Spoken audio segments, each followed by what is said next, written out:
Почитувани гледачи на Автомагазин, добар ден. Сакајки да придонесеме на убавото викенд расположение, регрутиравме возила и теми кои се како кецна десетка за автомобилските зависници. Porsche Cayenne Coupe со својот храбар изглед повторно ќе ги измрси конците во премиум сегментот на спортско корисни возила, каде доаѓа, но во помалата селекција, втората генерација на Mercedes GLC Coupe на нашиот Славче Таневски. Европските марки имаат страшен проблем со контингентите на батерии за електричните возила. BMW стана најголем автомобилски извозник од Соединетите Американски држави, а во следното продолжение, агентот 007 ќе ги брка негативците со електричен Астон Мартин. Го тестиравме Seat Leon FR.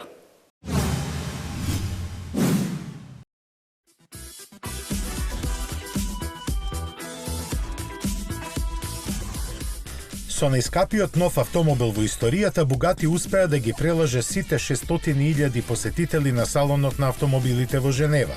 Имено, откако беше објавено дека Lavotur Noir чини неверојатни 16,5 милиони евра, цел свет сакаше да дознае што е тоа што го прави толку вреден.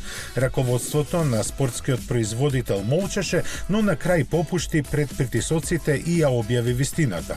А таа е дека автомобилот што го видовме е само празна школа со привремен интериер и мотор колку да може да се движи и дека ќе требаат уште цели 2 години за да биде довршен.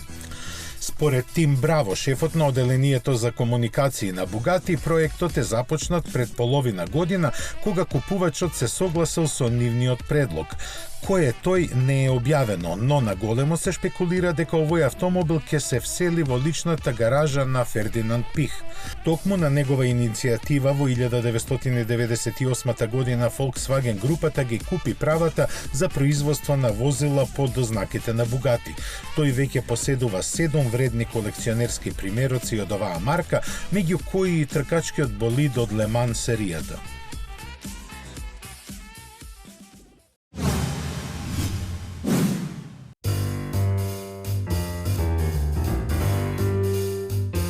Се ближи епилогот на ланската сообраќајна несреќа во која автономен автомобил на Uber прегази жена која невнимателно преминуваше улица.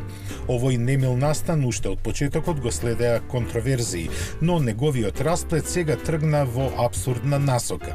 Истрагата покажа дека софтверот ја препознал жртвата, но автомобилот не реагирал и не закочил.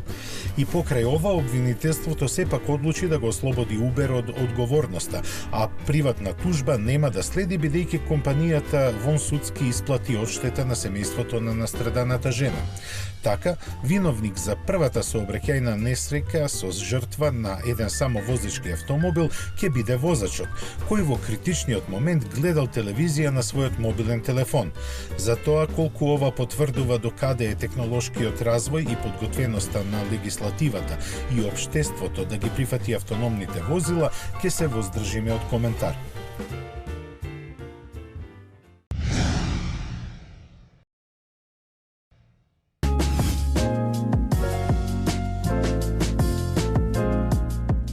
BMW соопшти дека неговата фабрика во Јужна Каролина 5-та година поред е најголем американски извозник на автомобили според вредноста.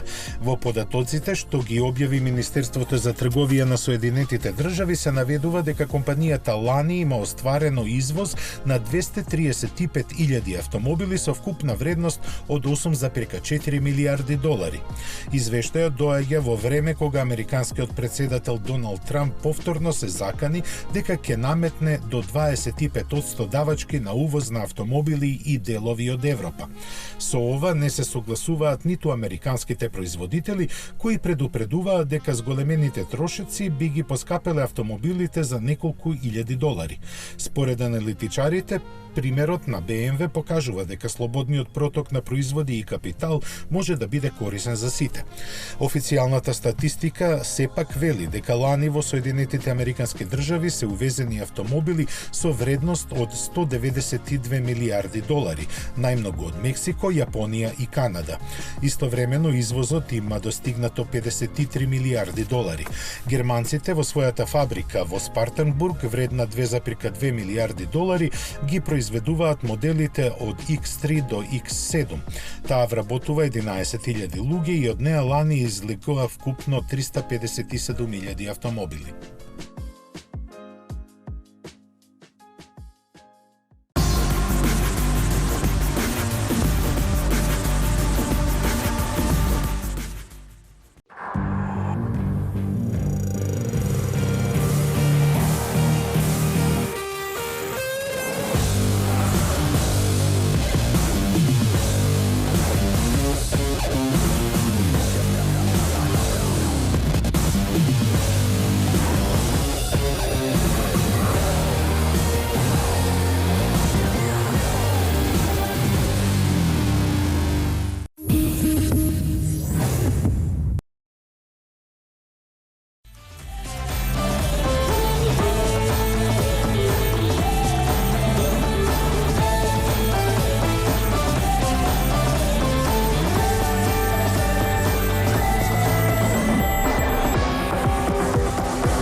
Škoda. Simply clever. Имам 36. Не знам кога поминаа годините, ама добро се држам. За 2 часа го имам најважниот состанок во животот. Но прво, да си поиграм.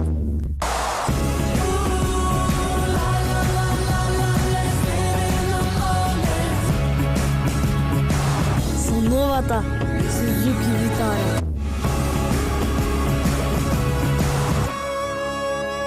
Немав време да те видам од сите страни. Немав време да размислувам, ни да те спојувам со никој друг. Освен со себе, во првиот миг. Ти ме освои. Затоа што првиот впечаток е најважен. Новиот Kia Ceed Vision. За 13.990 евра. Kia Motors, Македонија.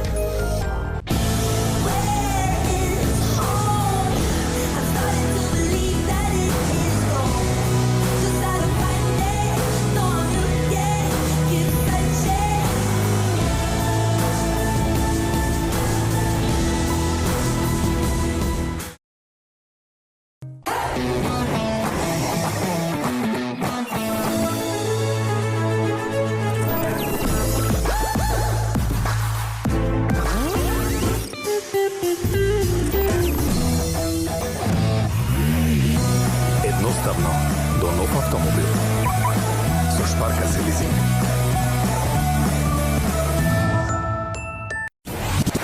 Метрополис, број 1 радиомрежа.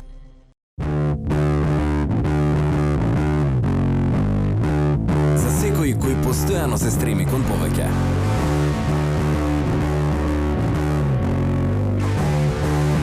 Ова е твојот нов фокус.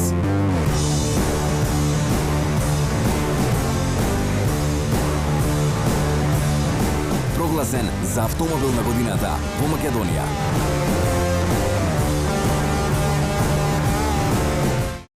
Кога целта е многу повеќе од едноставно пристигнување до посакуваната дестинација, тогаш возењето автомобил се претвора во секојдневна авантура. Дозволете Toyota Corolla да го раздвижи вашето секојдневие. Модерен дизајн, безпрекорна технологија, врвна безбедност со 7 воздушни перничиња, како и задна камера за помош при паркирање. Таа е вашиот вистински партнер во возењето. Искористете акциската цена од 16.990 евра за дизел мотор и многу опрема, како и одличната лизинг понуда од 4,5% каматна стапка и 50% попуст на каско осигурување. Toyota Corolla. Секој ден е ново задоволство.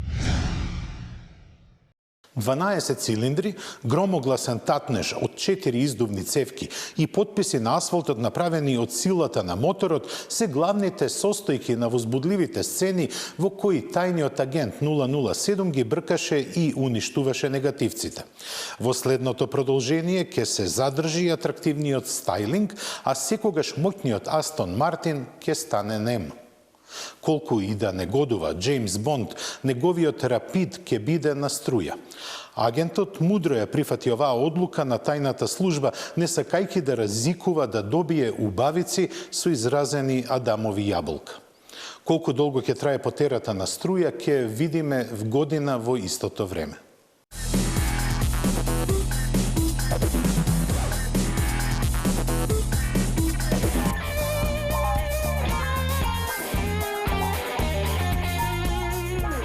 Астон Мартин и Джеймс Бонд имаат долга заедничка историја, започната уште во 1964 година со моделот DB5 во филмот Goldfinger.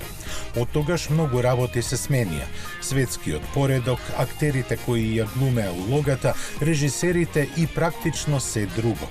Една работа сепак беше задржана. Возилата на Астон Мартин останаа заштитен знак на тајниот агент 007.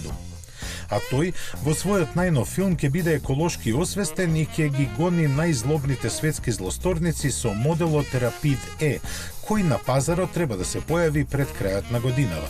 Ќе биде задвижуван од два електромотора со вкупно 610 конски сили сместени назад. Напред, место стандардниот V12 мотор ќе се наоѓа пакет батерии со капацитет од 65 киловат-часа, кој ќе овозможи автономија од околу 320 км.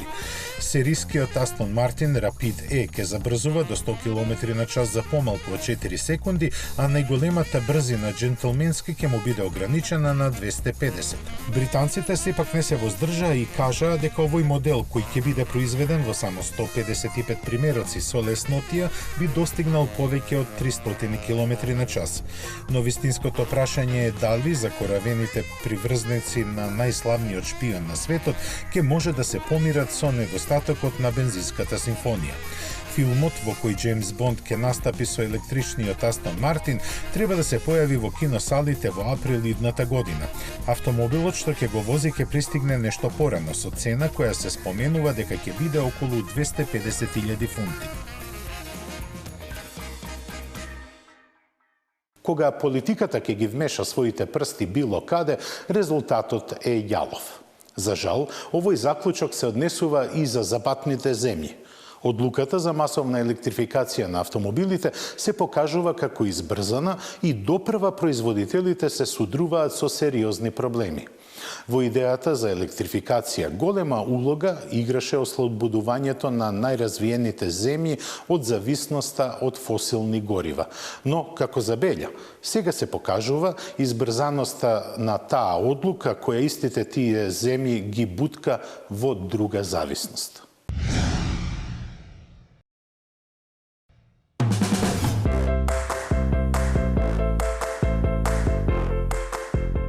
Во моментите кога Европа е пред првиот бран на масовната електрификација, автоиндустријата се соочува со нови проблеми. Веќе некое време актуелното прашање за зависноста од азиските производители на батерии добива нови димензии. Како што изјави првиот човек на ПСА Карлос Таварес, до ова дојде заради притисокот од политичарите да се забрза целиот процес. Производствените капацитети за батерии во Европа се недоволни, а за да се создадат нови за целиот циклус ќе треба да поминат 4 до 5 години.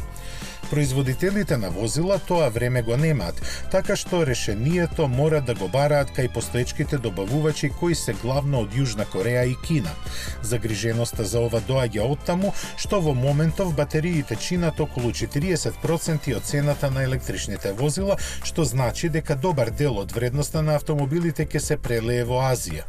Проблем во батериите гледа и Amnesty International, од каде предупредуваат дека тие директно се поврзани со кршењето на човековите права.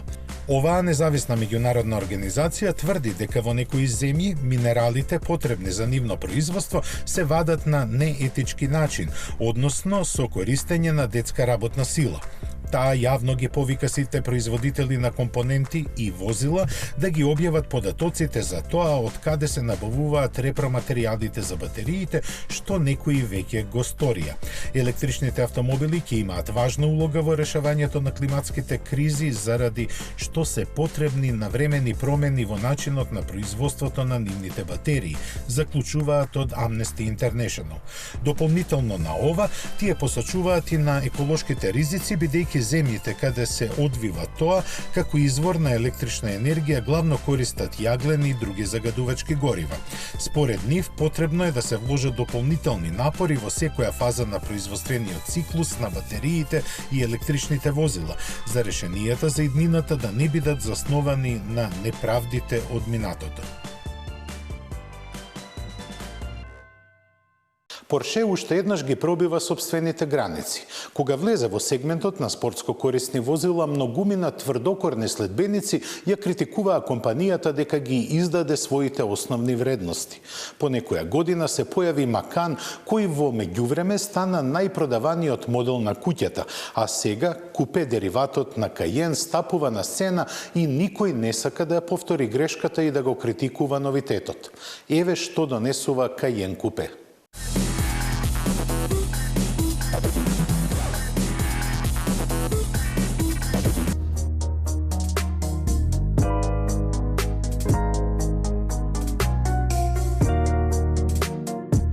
Кога се појави во 2002-та, Порше Каен беше дочекан со измешани реакции.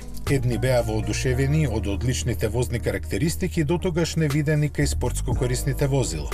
Други пак тврдеа дека тоа воопшто не е во духот на марката позната по 911, а да се појаваше со купеовски скроена каросерија како што првобитно беше планирано, сигурно и тие ќе го поддржеа на неговиот пат кон пазарниот успех.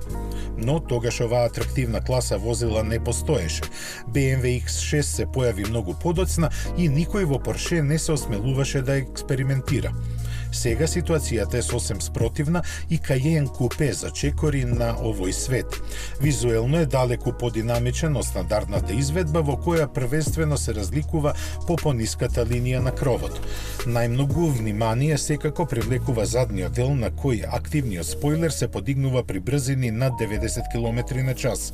Коригирани се носачите на покривот и јаголот на ветробранското стакло, а е изменет и предниот дел колку да се направи разлика од обичниот Каен. Зафатнината на багажникот изнесува 622 литри, а купувачите без доплата ќе може да бираат меѓу класична задна клупа и две единични седишта. За да имаат повеќе место за главите, патниците на нив ќе седат малку пониско, а стаклениот панорамски покрив ќе биде стандарден. Сите верзии на Каен купе ќе бидат опремени со активно ослонување, спорт хроно пакет и спортски седишта.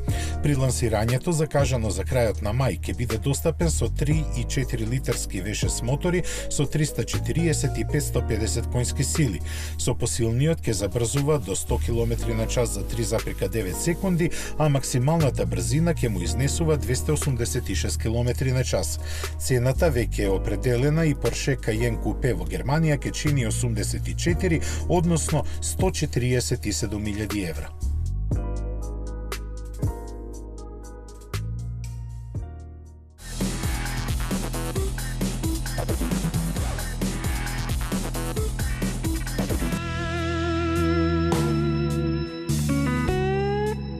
Кратко после премиерата на освежениот GLC, Мерцедес ја покажа и неговата купе верзија. Како и што се очекуваше, измените во однос на претходникот се истите како и кај стандардната изведба.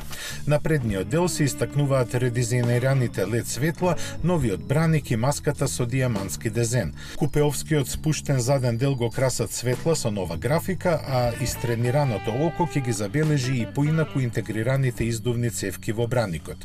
Најголемите новости се во внатрешноста во која се гледаат нов управувач и дигитален кокпит.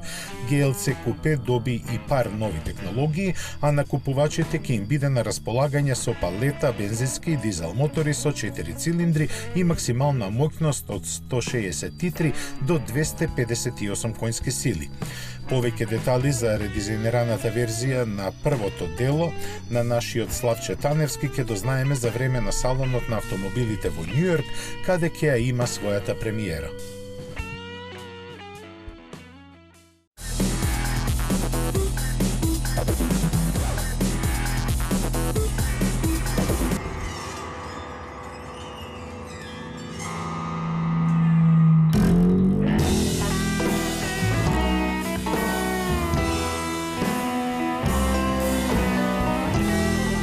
2010 година беше успешна за Дукати кога го лансираше Диавел. Многу моторциклисти беа освоени од Naked комбинацијата на крузер со спортските карактеристики на супербајк. Изработен до перфекција, тој едноставно ги оставаше без див во буквална смисла на зборот. Со забрзувањето до 100 км на час за 2,5 секунди, стана третиот најбрз серијски моторцикл во светот. И покрај турбуленциите во своите редови, Дукати не дозволи овој свој бисер со текот на годините да изгуби од сјајот. Во 2015-та беше ревидиран, а сега пристигна и со нов агрегат. Погледот од страна покажува дека се работи за Тестастрета 9L Twin мотор со по 4 вентили и 2 свекички на цилиндер. Работната зафатнина му изнесува 1260 кубни сантиметри, бројка што е додадена во знакот на Диавел. Техничките податоци велат дека е за влакно послаб и развива 159 конски сили, но со помоќниот распоред на вртежниот момент верно го задржува неконвенционалниот карактер на овој моторцикл. Промени претрпеа и рамката и сместувањето на издувниот систем, додека електронските асистенти добија свои напредни верзии. Така, Диавел сега нуди 6 режими на возење, 3 степени на подесување на системот против блокирање, 8 на контролата на тракцијата и Launch Control систем.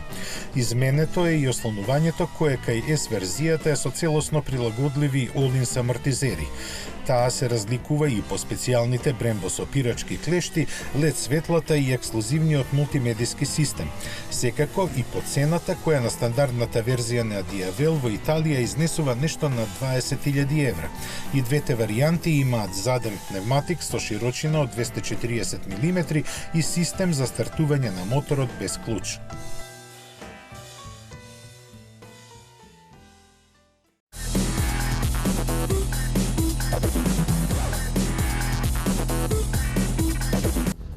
Помладите луѓе секогаш сакаат да имаат динамичен автомобил кој има добар изглед и добра механика.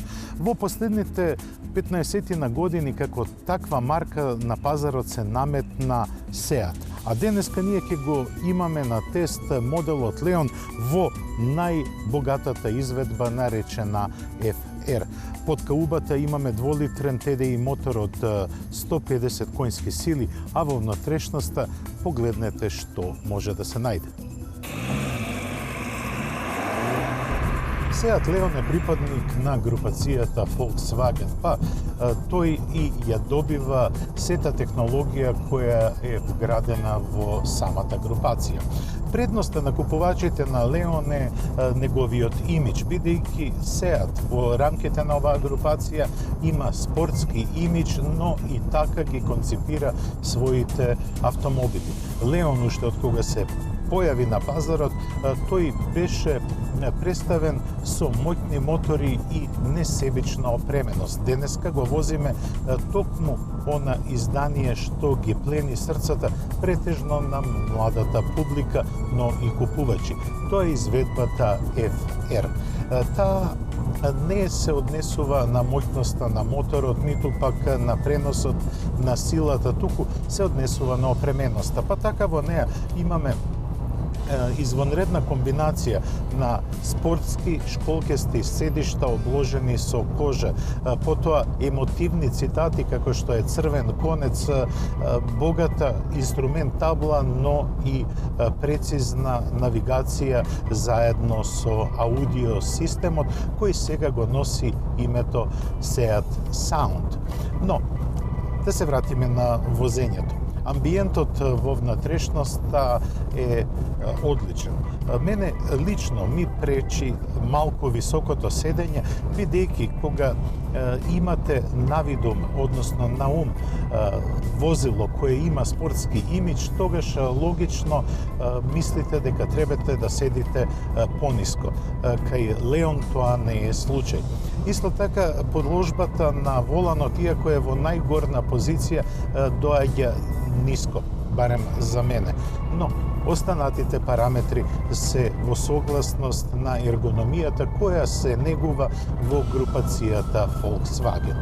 На располагање имаме дволитарски TDI мотор со 150 конски сили впарен со 6-степена рачна трансмисија. Оваа комбинација заедно со нивото на опременост FR чини 20.000 евра, што е извонредно поволно и прикладно за македонскиот купувач. Бидејќи самиот мотор е економичен и пружа многу добра перформанса. Перформанса во која не можете да очекувате тркачки манири, но сепак знае да издржи посилно темпо или пак да одговори на малку подинамично возење. А динамичното возење обично се чувствува кога се вози на пат со свиоци, како што денеска ние го возиме Леонот. И можам да кажам дека е сосема прикладен и ги покажува одличното домашно воспитание. Тоа значи дека со малку поголема и брзина и подинамични команди во свиоците, тој останува неутрален на сите провокации кои може возачот да му ги даде свесно. Испод каубата го имаме дволитрениот TDI од производ на групацијата Volkswagen, кој е, патем речено, и еден од најпосакуваните мотори на македонскиот пазар. Неговите 150 конски сили се оптимално распоредени во хаубата на Seat Leon, бидејќи тој дава одлични перформанси за овој тип возило. Се разбира дека има и посилни варијанти, но оваа е онака, што би рекол народот, најизбалансирана за да одговори на економичноста, но и на перформансите кои се очекуваат од него. А кога сме кај перформансите, тој нуди ниска потрошувачка и сосема солидни динамички својства. Подпирањето на Seat Leon е потврдо во однос на Volkswagen Golf. Тоа е направено поради спортскиот имидж кој го потенцира Seat. Тоа овозможува една поинаква автономија во возењето, поинаква забава, би рекол, бидејќи овој мотор од 150 конски сили е добро проектиран да издржи и подинамично возење. Но доколку возите динамично на пат со свиоци, тогаш каросеријата на Leon останува неприкосновено цврсто залепена за асфалтот и ја следи траекторијата. Доколку претерате, малку и подоцна се уклучува ESP системот кој одлично кореспондира со конструкцијата и идејата на Seat Leon. Удобството е ставено во втор план. Зошто? Бидејќи оваа каросерија е нешто покомпактна и посебно на задните седишта нема толку доволно простор за нозете и за главите на патниците. Но ќе повторам, Seat Leon е конструиран за помладата публика, за публиката која има поинакви потреби од еден автомобил. А тоа е да биде подинамична, да биде лесно воочлива со дизајнот кој го има Leon, тоа е многу лесно и се разбира да биде економична. Ке повторам, со цената од 20.000 евра, Leon може да биде во фокусот на вниманието на многу целни групи, особено на младите, но неговата концепција, како што е опременоста и динамичноста и цената која е прифатлива за македонскиот пазар може да направи едно ново лансирање на овој модел се додека не дојде неговата замена која е најавена за некои си година и пол.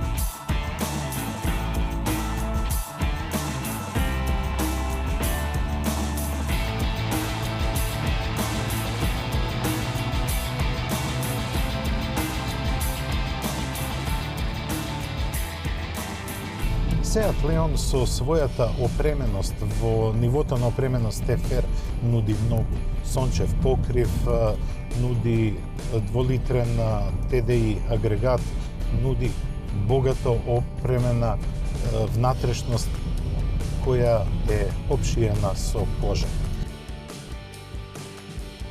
Со својата опременост и имиџот кој го има, Леон несомнено поради добрата цена ќе биде во фокусот на вниманието на повеќе целни групи. Сосема коректната цена за многу опремен автомобил го заслужува вниманието на купувачите кои се ориентирани да купат возило во C сегментот. Seat Leon никогаш нема да го достигне Volkswagen Golf, но сепак ќе биде поинтересен од Голфот за младите купувачи. Тоа беше се што подготвивме за денешното издание. Се гледаме за 7 дена на истото место и на истата фреквенција и се разбира во истото време. До гледање.